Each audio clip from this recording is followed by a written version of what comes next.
Hello, everybody. Welcome back to Edge Sports Network. We got another interview for you guys today, part of our summer series. We got Alijah Halliburton, who just finished up his career with Wyoming. He was a safety there. Elijah, thanks so much for joining us here on the site today. Thank you for having me. No problem at all. Our pleasure. Glad to have you on. I want to start growing up here. I mean, I know you played basketball and football in your high school days, just kind of growing up as well. So, I mean, I got to ask you, what kind of led you to choose football as a sport that you were going to try and pursue for the rest of your career here? In high school, we just had won two back-to-back state championships, Hmm. and I was getting a few looks in basketball, but my biggest offers were definitely in football, and so I feel like football was giving me the best chance, to even go past college, Hmm. and um, I was a little shorter for my position in basketball, so I just chose football, just the route to go for me. So. For sure. And I mean, did any skills kind of translate from basketball to football? Anything on the court that you kind of carried over onto the football field? Yeah, definitely. Like I would say, like when I'm covering like a slot receiver or something like that, Hmm. or even like tight ends, like I'm using basketball skills, really just trying to stay in front of my man and Hmm. make sure that I'm covering him to the best of my ability. Yeah, for sure. I know I've interviewed some guys before that have played basketball as well, and it's kind of interesting to see how that basketball football combination works really well. And I know, your senior season, I mean, you had 125 tackles. You also saw time at wide receiver, 31 catches for 325 yards and three touchdowns. When you're looking at colleges, I mean, did you consider going to play as a receiver anywhere, or were you kind of strictly looking for a safety spot at a school? I was just I think I was just looking for a safety spot, to be Hmm. honest with you. I knew I was really good at tackling, Hmm. and tackling was my best ability.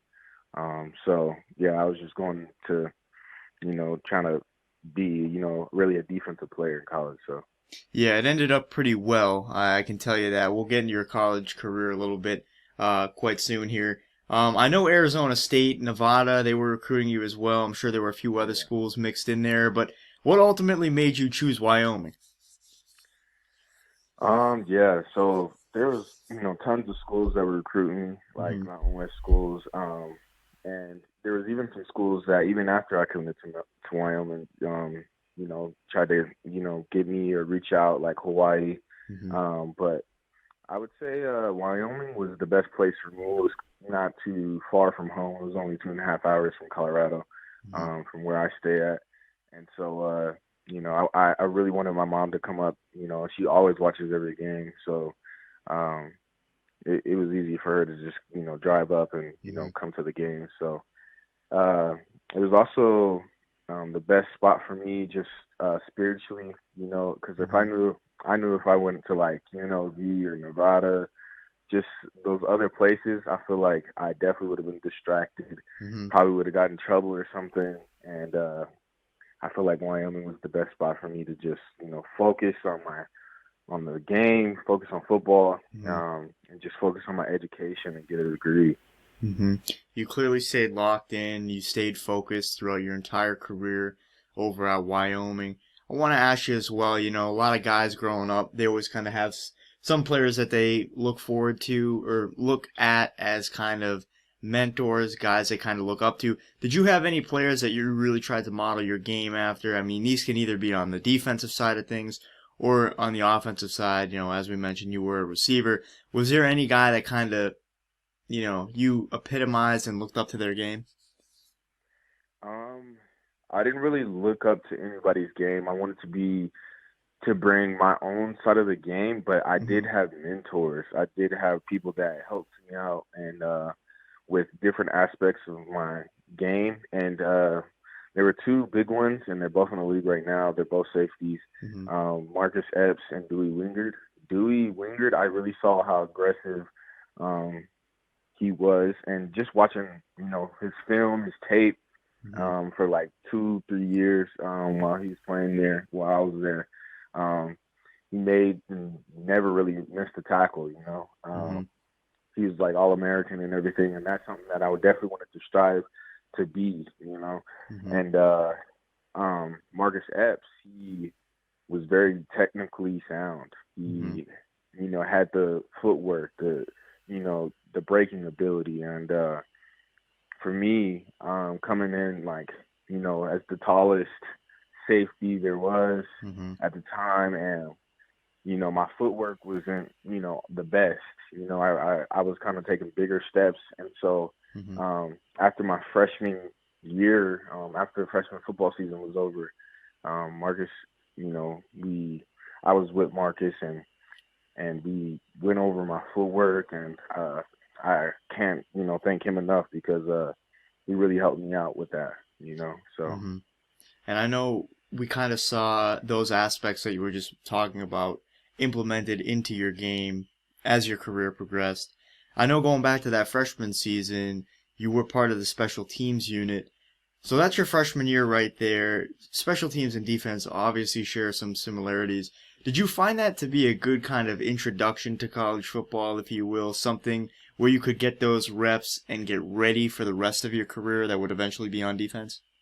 Um, Yeah, I do find it had some value to it, but Mm-hmm. for my freshman season, I still would have, liked to redshirt, to be honest with you. Mm-hmm. I mean, I would still have like another season to play right now. I'd still Mm-hmm. be playing right now if I did redshirt. And most of the coaches, they're always telling me, like we wish you would have a redshirt, especially the new defensive coaches that got in after my freshman year.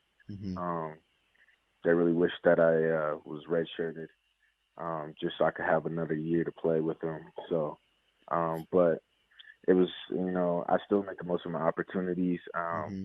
Still had like, 20 some tackles, even on special teams just by that year. Yep. So, um, I think it was a great experience just to see how fast the game was, Mm-hmm. go against good competitors, teams and stuff, and just to even go into the Mountain West Championship um, all that way. So I think it was a great experience overall, though. Just that freshman year, just Mm-hmm. to be able to learn so much. So. Yeah, for sure. I mean, nice to kind of get your feet wet, and then in your sophomore season, got some more defensive reps, and then I mean, your junior and senior season, you really broke out. More specifically, that senior season, obviously, that you're just coming off of right now. I mean, through your junior and senior year, you had 191 tackles, 130 which came this past season. That was good enough to lead the Mountain West Conference in tackles, and it was the most tackles in the nation for a defensive back. I have to ask you, so as a safety, I mean, you're kind of in a unique position where sometimes you're focused on pass coverage, but you also got to pursue guys. I know you mentioned that kind of comes from your basketball background, but if guys get by you, I mean, chances are they're going to the house. So can you walk us through the mindset of a safety here when you're coming out of pass coverage and you got to go down and pursue someone running down the field here? I mean, how do you kind of do that so effectively where you execute coverages and then also make tackles when needed? hmm Well, for safety, to be honest with you, it's really all about your angles. Mm-hmm. And I feel like angles are pretty much most of the part of it. You got to be still fast, but there's even faster guys out there. So Mm-hmm. you just got to know how to pursue somebody. And angles are, the biggest things out there. You got to be able to take a specific angle just to get to somebody. And then you also got to know that where your help is coming from Mm-hmm. so that he can't cut back on you. Most of the time safety is like the last line of defense. And so when someone breaks out, they're getting past the first and second Mm-hmm. line already. And so you just got to know, like, okay, like he might try to come back because, I'm the last person. Mm-hmm. So for a safety, you got to just really know, like, okay, this is my angle. And this might, if he tries to cut back, then I'm going to, make sure that I meet him to this other angle. So you got to Mm-hmm. just know there's two angles, the one that he might go for and then the one that he might cut back on. And Mm-hmm. so for me, I feel like that was, as a safety, as a mindset, that was very important to know. Yeah, for sure. I feel like not a lot of people really look at the game like that. I mean, they just hmm watch it and they say, all right, yeah, go make the tackle, but I think there's a lot Yeah, more that goes into it. So I'm sure, communication is extremely important. I mean, how important was communication on your defense? How was your guys' team chemistry on that defensive unit? man. So defensively, I think we were so technically sound, like Hmm. one of the best defenses in the nation. We rarely gave up anything, to be honest with you. I'm pretty sure we Hmm. was at like 17 points per game or something like that. Hmm. Um, we barely gave up any red zone touchdowns. I think we had honestly the best chemistry, and that's why we ended up, especially this last year. Um, Not to say that we didn't have good defense throughout the other last 4 years, but this last year I think that's why we had the best record out of the last 4 years. We just Hmm. were so technically sound, had a bunch of chemistry. We all knew each other's assignments and what we got to do, and we always talked on the field. We always came up with something, even um, and I feel like we were much more mature. I Hmm. remember my junior year, um, we had went against Air Force, and we were they came out with a whole different game plan. We were like, whoa, like the coaches didn't prepare us for this, Hmm. and we still won the game, but we were like just we didn't know what to do. We just were not there yet mentally. We just Hmm. didn't do certain things. But I feel like this last year, we we were able to adjust a lot more. Hmm. With different strategies that teams were throwing at us, and we came out, really on top. Just like the Missouri game, we were, dominating. We were, Hmm. trying to. They came out like 14-0 on us or something like that, and we, came back to the sideline, adjusted, and after that, it's history. So Yeah, I mean, you guys consistently held teams to under 20 points, made it really easy for the offense to go out, do their job, get the win. I mean, to me, it showed up most in that bowl game against Georgia State. I mean, you guys held them to 17 points. In that one, you had 11 tackles and an interception, named defensive MVP. I mean, this is the Arizona Bowl, and you guys go out there and have a great defensive performance.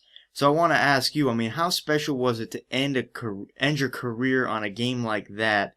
And I know you'd had prior bowl game experience, but I mean, that was the first time you really played, a good majority of that game. So what's it like playing in a bowl game? What's that atmosphere like? man, it was pretty crazy. Mm-hmm. Just just the whole atmosphere. First, like the first play, like the whole first drive, they had like came out. They tried to spread us out really, really wide, so Mm-hmm. that none of like there was only one linebacker in the box, and then the quarterback was just trying to run it, Mm-hmm. basically up the middle, deep Yep. draws and stuff, and get like the tacklers, away. Like me, they wanted me to spread out, go get on a slot wide receiver, and not be in the box, even with the other linebacker as well. So it was pretty crazy because after they scored the first drive, everybody was thinking like, oh, like what's going on, and I just remember we just went to the sideline, adjusted, and boom, came back out, Mm-hmm. just dominating and barely giving up anything. And that was just such a crazy game, good game. We was just having fun out there. Mm-hmm. I was trying to have fun as well. I was reading, certain things, got an interception. Um, it was just I was trying to take it to the house, but Mm-hmm. one of my players ran into me. But um, it happens though. But it was a great game. I was, very happy to get that defensive MVP to end to start the 2020, new year. Mm-hmm. On that note, it hasn't been so good now, but Yeah, I mean, it yeah. So it was good that it started good, and then we just yeah, kind of went downhill yeah, from there, just all around. But hmm I know it must have been really special to kind of end your career on that game. I'm sure it helped out that it was a win too. I mean, that's what you always like to have by the end of the day. So yeah. I mean, when you're going into your senior season too, you obviously made the most of it personally and as a team. But I mean, was there extra pressure that you put on yourself with that being your final season? Well, yeah, definitely. I Hmm. remember telling some of the press and stuff, and even my coaches, like, I will, I don't like. I remember I was saying to my coach, like, I'm not trying to be the best safety and then just the Mountain West. I Hmm. want to be the best safety in the nation, you know. And I was Wow. telling him, like, I'm going to be all conference first team. Like, that's out the window. Hmm. And like, and I remember the press, was talking about, like, you got a big spot, big shoes to fill with Dewey gone, and both of them going into the league, and I was like, I'm not, really worried, really about that. Like, I'm going to show you all, you know, Hmm. uh, what I can do, and my junior season was just only his taste. Like, I only started like 6 games, Hmm. and I still had came out, fourth place, fourth in tackles on the team when I only started 6 games. So Yeah. um, just I was just waiting to get my shot, waiting to get a chance. Hmm. So I mean, your senior season, you just absolutely broke out. Um, Obviously one of the best defensive players in the nation, and one like the top dog in the Mountain West here. So, I mean, when you come off a senior season like that, when you come off a career like that at Wyoming, I mean, what are you gonna miss most about college football now that the experience is wrapped up here? I'm just gonna miss the experiences, just the environments after the game. Like, after Mm-hmm. you get a win, just the fans rushing the field, going into the locker room, sing singing the song, and just, oh man, it's just I'm gonna definitely miss those moments, of course. Mm-hmm. Especially those big moments against when we won against Missouri and stuff. Mm-hmm. Those were just big time moments that I'm probably gonna miss, but it's time to move on though. Mm-hmm. Got some really big wins in your career. I'm Mhm. sure I mean the Wyoming fans seem to really back you guys, and it really seems like a community up there. So Yeah. I'm sure that was just a great experience to have to kind of carry with you. And I know you got to experience a pro day, as you said, moving on to that next level. Your pro day, I mean, were you nervous for that? How was that experience? Man, I was trying to, like, working up to my pro day. I remember just how slow it was going. Like, every Mm-hmm. day was going by so slow, and it was just like, even the week before, it was like, dang, like, when is this gonna start? Like, Yep. I'm ready. I'm like, I've been preparing for like 2-3 months already. So um, it was just kind of slow. But once it got to pro day, I was like, I was ready to go. To be honest Mm-hmm. with you, I did everything good. Like, I didn't even get to warm up for bench, but I still, hit, my reps and everything. And I did really well on pro day. Mm-hmm. So Felt really good. I mean, days like that, I mean, that's kind of what you wait for your entire career to kind of get that mhm. opportunity. And I mean, you're in that position right now where you're waiting to get your shot at the next level. And I know that you obviously want to hear your name called on draft night this season. When undrafted, I heard that you did take some time to kind of leave Colorado, clear your head a little bit, and kind of have like a reset, I'd say. Yeah. So how that kind of help you, to get through that adversity, and just kind of take some time for yourself to kind of get back on track, kind of get a clean slate here and get focused for this off season. hmm Well, yeah. That adversity was probably something like I've never experienced in life. Mm-hmm. Just to be um, told so many things by different, teams, and even, FaceTime with coaches and talking to them and just hearing so much, I guess, promise and just pursuit. I would say, I was really disappointed and just heartbroken, Mm-hmm. especially like because I was looking at like sixth to seventh round. Mm-hmm. That's what I was looking at. And then if not that, then definitely free agency. Mm-hmm. And so just to find out though, like they were really taking guys that were from bigger conferences than me, and Hmm. just to like look at the guys that were uh, just to look at, I just, compared myself a little bit to some of the guys that were, getting those offers, like, wow, like this man has 60 tackles in his whole career, Hmm. like 2 picks or something. Like, so I was just kind of heartbroken about that. And so when I went up to Wyoming, I just had to, like you said, just reset and just, Hmm.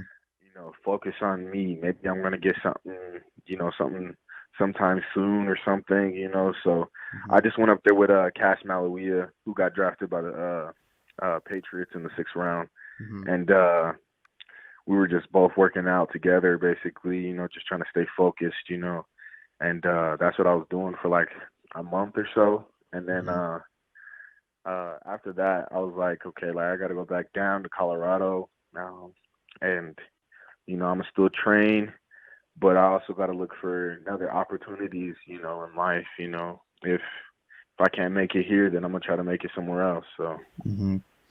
I mean, the one thing that you have on your side right here, I mean, beside talent aside, is you're definitely still young, definitely still have the time to make an NFL roster. So, I mean, going off that, I know that is, I can't even imagine, to be honest. I mean, that is an extremely tough part of just the game, the career, and extremely hard example of adversity right there to go through. Um, so I mean, what does this off season look like? Have you been kind of using that as motivation, perhaps, just to kind of really grind more than you've ever kind of before? yeah, definitely. Mm-hmm. I've been just really focused, trying to stay mentally prepared, physically prepared, for any shot or opportunity that I can get. Um, I've gotten, a few calls from my agent about some teams that were reaching out, but Mm-hmm. some of the teams didn't really know because of, COVID, and they didn't know when they were gonna reach out. So Mm-hmm. we're gonna see when if I get a tryout or something. Mm-hmm.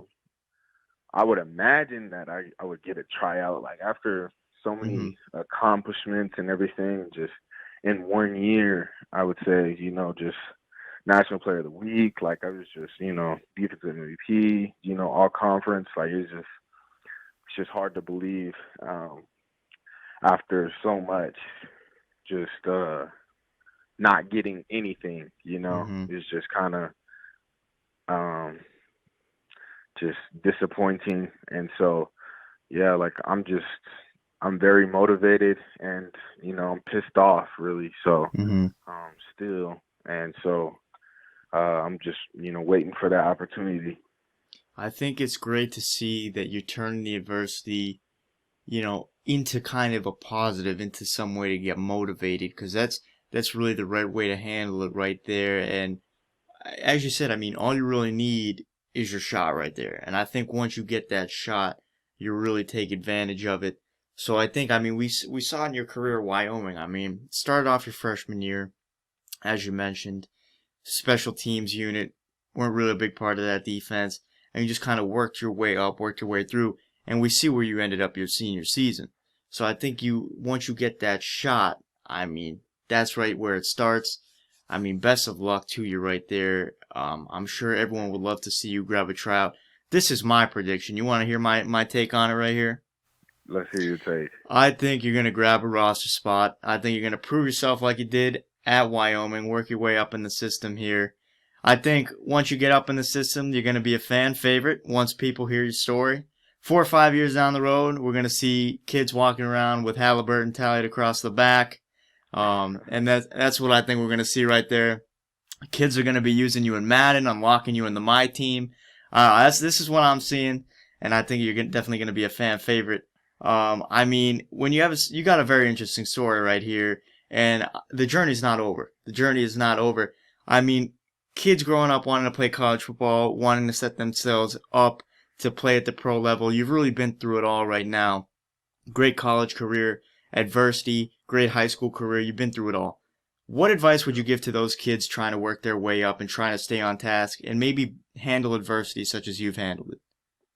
Man, I would just say always stay patient. Mm-hmm. Throughout my 4 years, especially at Wyoming, I think that's the biggest thing that I learned was just to stay patient. You're gonna get your shot. You're gonna get something. You're gonna, you know, make the most of your opportunity. Like Mm-hmm.